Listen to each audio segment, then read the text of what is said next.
வெள்ளகோயில் திருப்பூர் மாவட்டம் வெள்ளகோயிலில் ஒரு 40 acre land பிடிச்சார். அந்த லேண்டு மேலே என்னுடைய மகள் தாமரை கேஸ் போட்டா, என் மேலேயும் எங்கள் அக்கா மேலேயும். நான் அது சம்பந்தமாக வெள்ளகோயில் முருகேஷ் வக்கீல் என்பவரை பார்க்க போனேன் 2010. அப்போ அந்த முருகேஷுங்கிற வக்கீல், நீ என் மேலே எழுதி வைங்க, நான் பார்த்துக்கிறேன், ஜெயிச்சு கொடுக்குறேன் அப்படின்னு சொன்னார். நான் ஏமாந்து எழுதி அவர் மேலே வச்சேன். இடம் 40 ஏக்கர், 40 சொல்கிறேன். ஒரு ரேட்டு இப்போ ஏக்கரம் 30 ரூபாய்க்கு விற்கிது. ₹1 கூட கொடுக்கல. எல்லா இடத்துலையும் 30 லட்சம் கொடுத்துட்டேன், 30 லட்சம் கொடுத்துட்டு போய் பேசிட்டு வரேன். அப்படி நான் எந்த நேரம் எனக்கு உயிருக்கு ஆபத்து இருந்தால் அது அந்த முருகேஷனால ஆபத்து வரும் சொல்லிக்கிறேன். பிள்ளைகள் இருக்காங்களா? திருமணம் ஆகிங்களா? திருமணம் ஒரு பிள்ளை இருக்குது. அந்த பிள்ளை இப்போ 4-5 வருஷமாக வந்துக்கிட்டு இருக்குது. நான் கேஸ் நடத்தல அப்பாக்கிட்ட. அப்பாவுக்கு உடம்பு சரின்னு சொல்ல முடியும், வந்துருச்சு. வந்து என்னை அந்த பிள்ளை பார்த்து, பொம்பளை பிள்ளை அது படிச்செல்லாம் முடிச்சு கல்யாணம் ஆகிடுச்சு. அந்த பிள்ளைக்கு வயசு 45 ஆகுது. அவள் திருப்பூரில் பியூட்டி பார்லர் 4 ஆள் வச்சு வேலை வாங்கிட்டு இருக்கா. அந்த பிள்ளையும் சேர மாட்டாங்க. டிஎம்கேல அமைச்சரும் கட்டிருக்காரு. எந்த அமைச்சர் பேர சொல்றாரு? அமைச்சர் சாமிநாதன். சரி, அவருக்கு என்ன பண்ணுவாரு? அவருக்கு ஒன்றும் இல்லை, கட்சிக்காரர். கட்சிக்காரர் முருகேஷ். இந்த மாதிரி பல தடவை மிரட்டிட்டாரு. நான் இப்போ வெளியில் போகிறதுக்கே பயந்துக்கிட்டு இருக்கிறேன். என் உயிருக்கு ஆபத்து வந்துன்னா அந்த முருகேஷ் வக்கீல்னால எந்த இடத்துலையும் ஆபத்து வரும். உன்னை வாகனத்தை விட்டு அடிச்சு விடுவேன், ஆள் விட்டு அடிச்சு விடுவேன், இதை விட்டு அடிச்சு விடுவேன், அதை விட்டு அடிச்சு மிரட்டிக்கிட்டே இருக்கா அப்படி அடிக்கடி. அது என்ன பண்ணேன்னு எனக்கு தெரியல. காவல்துறையே லோக்கல் காவல்துறையெல்லாம் கண்டுக்கிறதில்ல யாரையுமே. இத்தனைக்கு காரணங்க மூப்பே சாமிநாதன் செய்தித்துறை அமைச்சர். அவர் நேம் வச்சுக்கிட்டுங்க இந்த வேலையில் பண்ணிக்கிட்டுங்க பல சொத்துங்க, பல பேர் இதை வந்து ஃபேக்ட்ரி மூடிட்டு அப்படிங்க எல்லாத்தையும் மூடி அவங்கள்ட்ட லஞ்சம் வாங்கிட்டு ஜாலியாக பல கோடி சொத்தை சம்பாரித்து அவர் ஜாலியாக இருக்கிறாருங்க. சொத்துக்காக ஃபஸ்ட்டு அவங்க அப்பாவை கொண்டுறா அப்படிங்க. ரெண்டாவது அவங்க அம்மாவும் சூசைடு பண்ணிக்கிறாங்க. நீ அடுத்தது ஒவ்வொருத்தரும் இந்த மாதிரி பண்ணிங்க, நீ நானும் அடுத்து சூசைடு தான் பண்ணிக்கோணுங்க. அந்த சூழ்நிலை பண்ணிகிட்டு இருக்கு அப்படிங்க. அமைச்சர் வேறு சொல்கிற அப்படிங்க, அடித்து போடுங்கிறாரு. இப்போ எஃப்ஐஆர் போட சொல்லி நம்ம வெள்ளை ஸ்டேஷனில் ப்ரெஷர் கொடுக்குறாருங்க. அவர்னால எனக்கு மட்டும் இல்லைங்க, வெள்ளை மக்களுக்கே பாதிப்புங்க.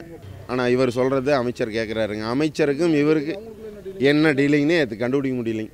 எங்கள் அப்பா வெள்ளகோயில் திருப்பூர் மாவட்டம் வெள்ளகோயிலில் ஒரு 40 ஏக்கர் லேண்டு பிடிச்சார்.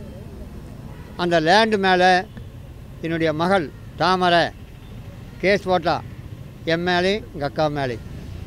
நான் அது சம்பந்தமாக வெள்ளகோயில் முருகேஷ் வக்கீல் என்பவரை பார்க்க போனேன் 2010. அப்போ அந்த முருகேஷுங்கிற வக்கீல், நீ என் மேலே எழுதி வைங்க, நான் பார்த்துக்கிறேன், ஜெயிச்சு கொடுக்குறேன் அப்படின்னு சொன்னார். நான் ஏமாந்து எழுதி அவர் மேலே வச்சேன். கேஸ் நடத்தினார். கேஸு நடத்தி ஜெயிக்க முடியல. மறுபடியும் அது கேஸு 2018 மறுபடியும் தீர்ப்பாச்சு. அந்த கேஸில் எனக்கு 16 ஏக்கரா, என் பிள்ளைக்கு 16 ஏக்கரா, எங்கள் அக்காவுக்கு 8 ஏக்கரா தீர்ப்பாச்சு. தீர்ப்பான பிறகு நான் இந்த வக்கீலை போய் பார்க்குறேன். பார்த்து கேட்குற இந்த மாதிரி திருப்பி எழுதி கொடுங்கன்னு. திருப்பி எழுதி கொடுக்கல. பல தடவை போனேன், எழுதி கொடுக்கல. மறுபடியும் என்னை மிரட்டுறா. அப்படி ஒரு நாள் ஆஃபீஸ் போனேன், ரிவால்வர் எடுத்து காட்டினா. அப்படி ஏதாச்சும் நீ வந்தீங்கன்னா சுட்டுப்பிடுவேன் அப்படின்ட்டு. நான் பயந்துக்கிட்டேன். இப்போ வெளியில் என்னால் நடமாட முடியல. போனால் என் உயிருக்கு ஆபத்து. எனக்கு எந்த இடத்துல உயிருக்கு ஆபத்து வந்தாலும் இந்த முருகேஷ் வக்கீல்னால தான் வரும். என்னங்க, நான் கொஞ்சம் பின்பலம் உள்ளவர், நல்ல ஆள்பலம், அரசியல் கட்சி பின்பலம், டிஎம்கேவை சேர்ந்தவர் நினைக்கிறேங்க. இல்லை, உண்மை டிஎம்கேல அமைச்சரும் கட்டிருக்காரு. அமைச்சர் சாமிநாதன். அவருக்கு ஒன்றும் இல்லை, கட்சிக்காரர் முருகேஷ். இந்த மாதிரி பல தடவை மிரட்டிட்டாரு. நான் இப்போ வெளியில் போகிறதுக்கே பயந்துக்கிட்டு இருக்கிறேன். என் உயிருக்கு ஆபத்து வந்துன்னா அந்த முருகேஷ் வக்கீல்னால தான் எந்த இடத்துலையும் ஆபத்து வரும். இடம் 40 ஏக்கர், 40 சொல்கிறேன். ஒரு ரேட்டு இப்போ ஏக்கரம் 30 ரூபாய்க்கு விற்கிது. ₹1 கூட கொடுக்கல. எல்லா இடத்துலையும் 30 லட்சம் கொடுத்துட்டேன், 30 லட்சம் கொடுத்துட்டு போய் பேசிட்டு வரேன். அப்படி அதனால் என் உயிருக்கு ஆபத்து எந்த நேரம் எப்படி வேணாலும் நடக்கலாம். ஆதாரமெல்லாம் ஒன்றும் இல்லை, வாயில் சொல்கிறதோடு சரி. வாயில் சொல்லிக்கிட்டு தான் இருக்கார், நான் 30 லட்சம் கொடுத்துட்டேன், 30 லட்சம் கொடுத்துட்டேன். நான் போய் நேரில் கேட்டால் நல்லா கொடுக்கல அப்படிங்கிற. அப்படி சொல்லி பார்த்தா அதெல்லாம் யாரும் கேட்குறதில்ல லோக்கலில். எஸ்பி ஆஃபீஸ்லேயே யாரும் கேட்குறதில்ல. இந்த புகார் எவ்வளோ நாளாக கொடுத்துக்கிட்டு இருக்கீங்க? இந்த புகார் 4-5 வருஷமாக கொடுத்துட்டு இருக்கேன். இப்போ தான் இங்கே வரைக்கும் வந்திருக்கேன். இப்போ தான் ஐஜி, டிஐஜி, எஸ்பி எல்லாத்துக்கும் கொடுத்துட்டேன். இந்த மாதிரி எனக்கு பெரிய இடைஞ்சல், சாப்பாட்டு கூட கஷ்டமாக. அதில் அப்படிக்கு பக்கத்து வீட்டில் ரமேஷ்னு ஒரு ஆள் இருக்கா, அப்படி அந்த ஆளை வச்சு எங்களோட பாண்டு டம்மி பாண்டு எழுதி வச்சு அது ஒரு 20 லட்ச ரூபாய்க்கு போட்டு கரூர் மாவட்டத்தில் லேண்ட் இருக்குது 40 ஏக்கரா, அதை அட்டாச் பண்ணி வச்சுருக்கார். அதுக்கெல்லாம் நீங்களாம் பார்த்து எனக்கு கொஞ்சம் ஆதரவு வேணுங்க, சரிங்களா? நான் எந்த நேரம் எனக்கு உயிருக்கு ஆபத்து இருந்தால் அது அந்த முருகேசனால ஆபத்து வரும் சொல்லிக்கிறேன். பிள்ளைகள் இருக்காங்களா? திருமணம் ஆகிங்களா? திருமணம் ஒரு பிள்ளை இருக்குது. அந்த பிள்ளை இப்போ 4-5 வருஷமாக வந்துக்கிட்டு இருக்குது. நான் கேஸ் நடத்துல அப்பாக்கிட்ட, அப்பாவுக்கு உடம்பு சரின்னு சொல்ல முடியும் வந்துருச்சு. வந்து என்னை அந்த பிள்ளை பார்த்து, அது பொம்பளை பிள்ளை, அது படிச்செல்லாம் முடிச்சு கல்யாணம் ஆகிடுச்சு. அந்த பிள்ளைக்கு வயசு 45 ஆகுது. அவள் திருப்பூரில் பியூட்டி பார்லர் 4 ஆள் வச்சு வேலை வாங்கிட்டு இருக்கா. அந்த பிள்ளையும் சேர மாட்டாங்க. நடவடிக்கை எடுக்கணும்னு சொன்னாங்க. கீழே வந்தால் நடவடிக்கை எடுக்கிறதில்ல. இதுங்க அங்கே ஐஜிக்கிட்ட தான் கொடுத்தேங்க. இங்கேயும் இவர்கிட்ட கொடுத்துட்டேங்க. இவர் அங்கே அனுப்புகிறோம்னாரு. அங்கேயும் ஐஜிக்கிட்ட தான் கொடுத்தேங்க. ஐஜி, எஸ்பி எல்லாத்துக்கிட்டையும் கொடுத்துட்டான். என் பிள்ளை பயப்படுறா வெளியில் வர்றதுக்கு, என்னை பார்க்கறதுக்கு பயப்படுறா. நான் தனியாக தான் இருக்கிறேன். எனக்கு துணைக்கு யாரும் கிடையாது. நான் ஒரே ஆள் தனியாக இருக்கிறேன். வெளியில் போகிறேன்னா பயமாக தெரியுது. உன்னை வாகனத்தை விட்டு அடிச்சு விடுவேன், ஆள் விட்டு அடிச்சு விடுவேன், இதை விட்டு அடிச்சு விடுவேன், அதை விட்டு அடிச்சு மிரட்டிக்கிட்டே இருக்கா அப்படி அடிக்கடி. அது என்ன பண்ணேன்னு எனக்கு தெரியல. காவல்துறையே லோக்கல் காவல்துறையெல்லாம் கண்டுக்கிறதில்ல யாரையுமே. சார் ஒரு கம்ப்ளைண்ட்டுங்க. ஒரு வக்கீல் முருகேஷ் வந்து 2000லேருந்து நம்ம எல்லாருத்த சொத்தையும் இது பண்ணிக்கிட்டு ஏமாற்றிக்கிட்டு இன்றைக்கி 25 வருஷமாக என்னுடைய வாழ்க்கையவே ரொம்ப சிரமமாயிருச்சுங்க. வாழ்கிறக்கே விடலிங்க. டெய்லி நான் என்னுடைய ஃபஸ்ட்டு க்ரெஷர் வச்சுருந்தேங்க. டெய்லி பெட்டிஷன் போட வேண்டியதுங்க, கலெக்டர் ஆஃபீஸுக்கு போட வேண்டியது, மைல்ஸ் ஆஃபீஸுக்கு போட வேண்டியதுங்க, போலீஸுக்கு டிஎஸ்பிக்கு பண்ண வேண்டியது. இத்தனைக்கு காரணங்க மூப்பே ஷாமிநாதன் செய்தித்துறை அமைச்சர் அவர் நேம் வச்சுக்கிட்டுங்க இந்த வேலையில் பண்ணிக்கிட்டுங்க. பல சொத்துங்க, பல பேர் இதை வந்து ஃபேக்ட்ரி மூடிட்டு அப்படிங்க எல்லாத்தையும் மூடி அவங்கள்ட்ட லஞ்சம் வாங்கிட்டு ஜாலியாக பல கோடி சொத்தை சம்பாரித்து அவர் ஜாலியாக இருக்கிறாருங்க. சொத்துக்காக ஃபஸ்ட்டு அவங்க அப்பாவை கொண்டுறா அப்படிங்க. ரெண்டாவது அவங்க அம்மாவும் சூசைடு பண்ணிக்கிறாங்க. நீ அடுத்தது ஒவ்வொருத்தரும் இந்த மாதிரி பண்ணிங்க, நீ நானும் அடுத்து சூசைடு தான் பண்ணிக்கோணுங்க. அந்த சூழ்நிலை பண்ணிகிட்டு இருக்கு அப்படிங்க. சார் என்னுடைய நிலத்தை அந்த ஃபேக்ட்ரி ஓடிட்டு இருந்து டெய்லி பெட்டிஷன் போட்டு பேங்க்கு வட்டி கட்ட முடியாமல் ரொம்ப கஷ்டப்பட்டுக்கிட்டு இருந்தேங்க. வர்றவங்க அந்த சப்போர்ட் பண்ணுறவங்கள பூரா மிரட்டுறதுங்க. சப்போர்ட் பண்ணுறவங்களாம் மிரட்டினா யாரும் வர்றது இல்லைங்க. அப்போ நான் எப்படி ஃபேக்ட்ரி நடத்துறதுங்க? சார் நான் புகார் பல ஆமாங்க. ஆமாங்க சார். சார் அதாங்க சார்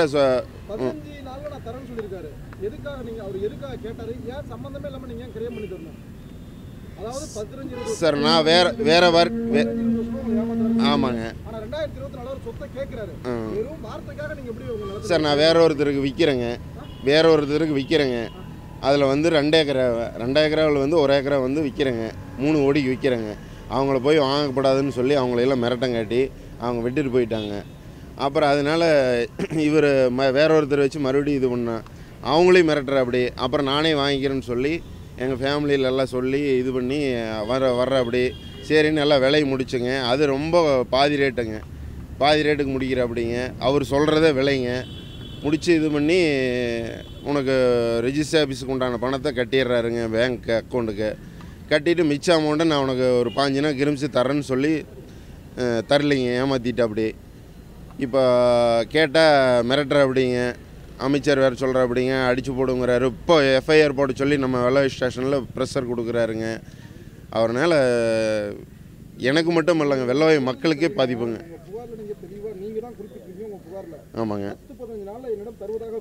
ஆமாங்க ஆமாங்க ஆமாங்க. அதே தரமானிங்கிறாரு. ஆமாங்க ஆமாங்க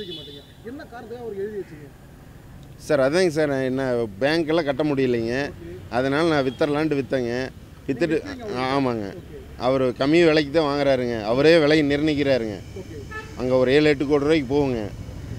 போகமான பொருளை இவ்வளோக்கு தான் வாங்குவேன் அப்படிங்கிறாரு. சரி விற்றுட்டாவது பின்னுக்கு போயிடலாம், ஏன்னா ரொம்ப நாள் எனக்கு மேரேஜ் இல்லைங்க, இப்போ தான் மேரேஜ் ஆச்சு. சரி இனியாவது விற்றுட்டு பின்னுக்கு போயிடலான்ட்டு எங்கள் அப்பா அம்மா அண்ணன் எல்லாம் சொன்னதுனால இது பண்ணுறேங்க. சார் 2 ஏக்கருங்க.